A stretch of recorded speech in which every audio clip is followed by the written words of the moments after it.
नमस्कार। इन खबर में आपका स्वागत है। बिहार विधानसभा चुनाव के ऐन मौके पे आरजेडी के नेता रहे शक्ति मलिक की नृशंस हत्या कर दी गई।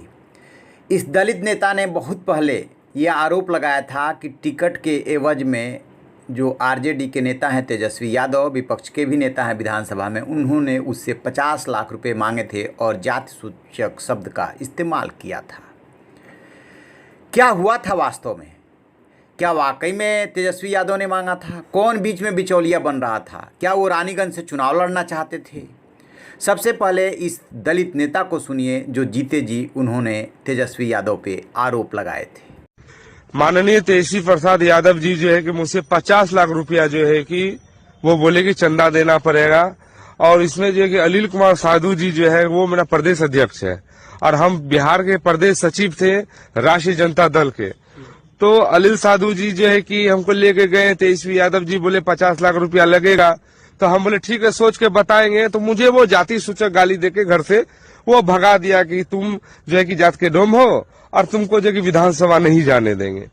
तो हम किसने कहा ये तेजस्वी यादव जी का आपको डायरेक्ट? जी मुझे डायरेक्ट। जैसा कि आपने सुना, उनका साफ साफ कहना है कि वो मिलने के लिए जब तेजस्वी यादव से गए तो 50 लाख रुपए मांगे, जाति सूचक शब्द का इस्तेमाल किया। और उसके बाद जेडीयू के जो प्रवक्ता हैं राजीव रंजन, उनको भी सुन लीजिए। राष्ट्रीय जनता दल के दलित प्रकोष्ठ के अध्यक्ष के साथ नेता प्रतिपक्ष तेजस्वी यादव के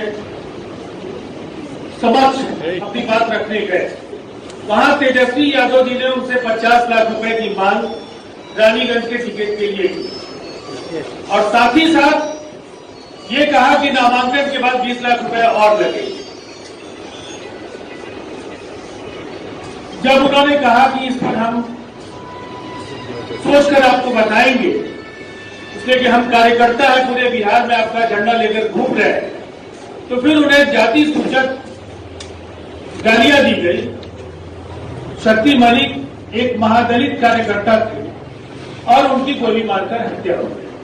अब उनके माता पिता ने फर्ज बयान दर्ज करा करके जो शक्ति मलिक ने बातें कही थी उसकी एक बार फिर से पुष्टि की। अब कल आप लोगों ने देखा किस तरह से अति पिछड़ी जाति के नेता और वीआईपी पार्टी के राष्ट्रीय अध्यक्ष मुकेश सहनी के साथ कल क्या व्यवहार हुआ।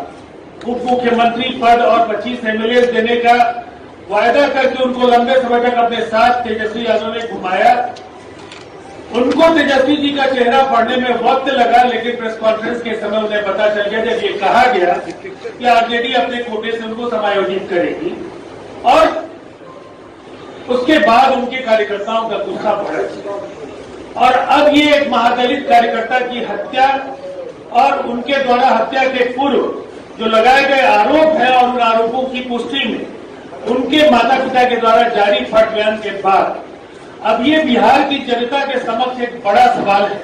अब तक हम वंशवाद और भ्रष्टाचार की बात कर रहे हैं, हम तेजस्वी यादव पर अनुभवहीनता का आरोप लगा रहे थे, उन पर अहंकारी होने का आरोप लगा रहे थे, गठबंधन को सही तरीके से नहीं चला पाने का आरोप लगा रहे थे। लेकिन ये ताजा जो आरोप है, इन आरोपों ने कहीं न कहीं जो घड़ियाली आंसू ये बहाते रहे हैं अति पिछड़ी जातियों के लिए और दलितों के लिए, उसका पूरी तरह से पर्दाफाश कर दिया है।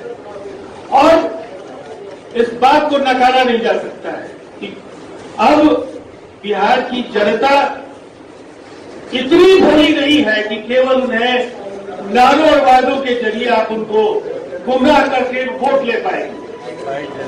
ये जो वो भी साफ साफ यही बता रहे हैं कि तेजस्वी यादव क्या कर रहे हैं। अब सबसे बड़ा सवाल ये उभर रहा है कि चुनाव के ऐन मौके पे किसने हत्या की और क्यों की। दरअसल देखिए, सियासत में होता क्या है कि फ़ायदे के लिए किसी का भी सिर या किसी की भी जान ली जाती है। उसके लिए सिर्फ और सिर्फ एक मोहरा होता है वो व्यक्ति। इसमें जो परिवार ने नामजद कराया है उसमें तेजस्वी यादव, तेज प्रताप, अनिल साधु समेत 6 लोगों को नामजद कराया है। और स्वाभाविक सी बात है कि चुनाव के ऐन मौके पर हत्या हुई है, लिहाजा चुनाव में ये मुद्दा बनेगा। आरजेडी में पहली बार कोई पैसा मांगने या पैसा लेकर के टिकट देने का आरोप नहीं लगा है। रघुवंश बाबू जो समाजवादी नेता थे, अब इस दुनिया में नहीं रहे, वो भी इस बात को लेकर के काफ़ी खिन्न थे। अपने अंतिम दिनों में उन्होंने जो चिट्ठियां लिखी थी उसमें साफ साफ उन्होंने इशारा किया था कि आरजेडी में हो क्या रहा है।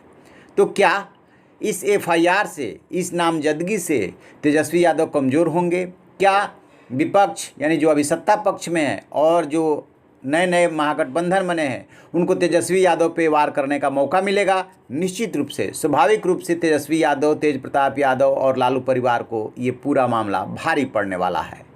तो आप ऐसी खबरों के लिए देखते रहिए हमारा डिजिटल चैनल इन खबर। Thank you. इन खबर चैनल को सब्सक्राइब करें